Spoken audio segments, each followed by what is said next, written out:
अब जिन्वू उस गेट को ख़त्म करने के प्लान में लग जाता है।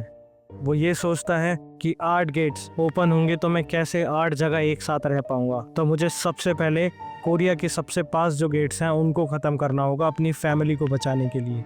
और जितनी ज़्यादा देर लंबी ये वॉर चलेगी उतना ही हम जीतने के ज़्यादा चांसेस होंगे। लेकिन अभी के लिए मैं चाइना के लिए निकलता हूँ। जिन्वू चाइना पहुँचता है और वो कोलोसल गेट एयरपोर्ट से ही दिखाई दे रहा था। चाइना का सबसे पावरफुल हंटर जिन्वू को पिक करने आता है और अपनी आर्मी से मिलवाता है।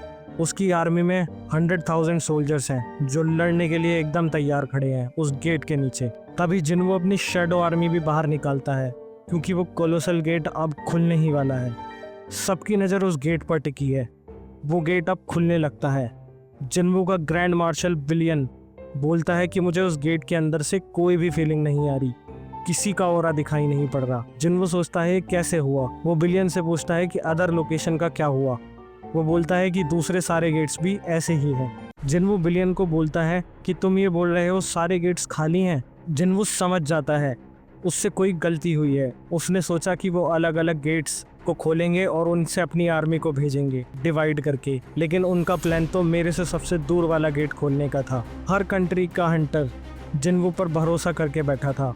ये गलती उससे कैसे हो गई। जिन्वू सोचता है कि अब मैं इसको कैसे ठीक करूं। तभी कनाडा का गेट ओपन होता है और वहाँ के लोग नज़र टिकाए बैठे हैं कि अब इसके अंदर से कौन आएगा। तभी उसके अंदर से सिर्फ एक सोल्जर बाहर आता है। सबको लगता है कि वो इंसान है, लेकिन असल में वो one of the most powerful monarchs, the rulers of the dragons, the one and only destruction of monarch है। जिन्वू इतने में कनाडा में कॉल करता है चेयरमैन को, लेकिन वहाँ बहुत ज़्यादा शोर हो रहा था। चेयरमैन को जिन्वू की आवाज़ समझ नहीं आती, लेकिन फिर भी जिन्वू पूछता है कि उस गेट के अंदर से कोई बाहर आया। चेयरमैन बोलता है कि कोई बाहर नहीं आया, सिर्फ एक इंसान को छोड़कर। जिन्वू बोलता है एक इंसान। इतने में वहाँ इतनी भयंकर आग लगती है कि सारे टॉप रैंक हंटर जो उसके पास खड़े थे वो धूल में मिल जाते हैं 1 सेकंड में। जिन्वू चेयरमैन को चीख कर बोलता है कि तुम भी वहाँ से भागो, तुम्हारे पास अभी काफ़ी टाइम है, निकलो वहाँ से जल्दी से जल्दी। लेकिन चेयरमैन बताता है कि गेट में से बहुत सारे ड्रैगन्स भी बाहर आ रहे हैं। चेयरमैन शॉक में हो गया है और वहाँ जम गया है, हिलने को तैयार नहीं है। हर तरह के डेमोनिक बीस्ट वहाँ इकट्ठे हो रहे हैं। जिन्वू अपनी पावर से चेयरमैन के अंदर के सोल्जर को बाहर निकालता है। चेयरमैन को टेलीपोर्ट कर ही रहा होता है, इतने में डिस्ट्रक्शन ऑफ मोनार्क पूछता है कि कहाँ जा रहा है शैडो सोल्जर।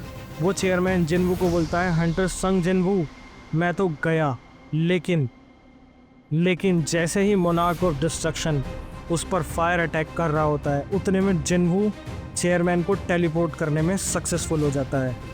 जिन्वू समझ जाता है कि उसने बहुत बड़ी गलती कर दी। ये मैंने पहले क्यों नहीं सोचा कि वो मेरे से लड़ना चाहता है और मेरी आर्मी पहले से स्ट्रांग है तो मुझ पर अपनी पूरी ताकत से वार करेगा। इसलिए उसने अपनी सारी आर्मी को एक ही जगह बुला लिया। ये मैंने क्या कर दिया। इधर डिस्ट्रक्शन मोनार्क अपने ड्रैगन से सब कुछ ख़त्म करने के ऑर्डर दे चुका है। सारे ड्रैगन्स इनोसेंट लोगों को मार रहे हैं और उनकी चीखने चिल्लाने की आवाज़ उस मोनार्क को बहुत अच्छी लग रही है। ये उसका मेन मोटिव ही होता है, सब कुछ ख़त्म कर देना। लेकिन जिन्वू भी पागल नहीं है। जिन्वू ने भी अपना एक प्लान बना कर रखा है, तो उसी वजह से वो हंटर एसोसिएशन यूएस वाली वहाँ जाता है जहाँ ड्रैगन का रोन स्टोन मौजूद है। वहाँ पर जाने के बाद वो डायरेक्टर से बोलता है कि अचानक आने के लिए मैं माफ़ी चाहता हूँ, लेकिन मुझे वो ड्रैगन का रून स्टोन चाहिए अभी, क्योंकि मुझे मोनार्क ऑफ डिस्ट्रक्शन पर काउंटर अटैक करना है। रास्ते में जाते जाते जिन्वू डायरेक्टर को रून स्टोन के बारे में बताता है। जब मॉन्स्टर अर्थ पर आते हैं तो वो बहुत पावरफुल होते हैं। उनको हराने के बाद उनकी पावर रून स्टोन में सील हो जाती है, जिससे आने वाले खतरे में ह्यूमंस उनको यूज़ कर पाए और उनको हरा पाए। और ये एक गिफ्ट है रूलर्स की तरफ से।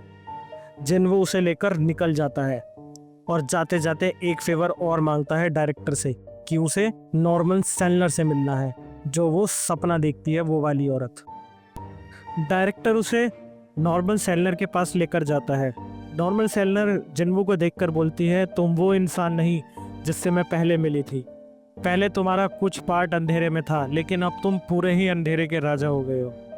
जिन्वू बोलता है मैं वही हूँ और मैं तुमसे ये रिक्वेस्ट चाहता हूँ कि तुम पहले फ्यूचर देखा करती थी, तो क्या तुम मेरा फ्यूचर दोबारा देख सकती हो और बता सकती हो कि आगे क्या होगा।